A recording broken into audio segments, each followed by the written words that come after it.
Hello friends, కారం పొడి కావాల్సిన ఎండుమిరపకాయలు, ధనియాలు, జీలకర్ర, కరివేపాకు అన్నీ వేపి పెట్టాను. లాస్ట్లో కరివేపాకు వేపుకోండి.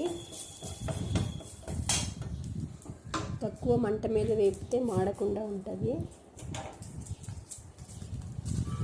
దీంట్లోకి ఒక 30 నుంచి 40 ఎండుమిర్చి, చిన్నులపాయలు ఒక పెద్ద గడ్డ పట్టిందండి.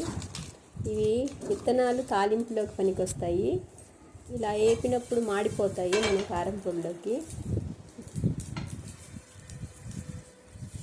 అన్నీ వేపేసుకున్నాం.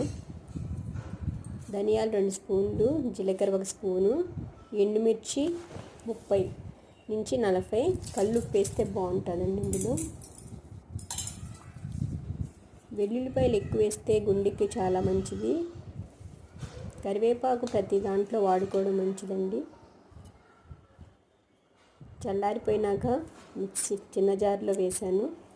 రోట్లో కూడా దంచుకోవచ్చండి. మరీ మెత్తగా చేసుకోకుండా మాకు పలుకుగా ఉన్నప్పుడు బాగుంటుంది. అప్పుడు చిన్నులపాయలు వేసుకోండి.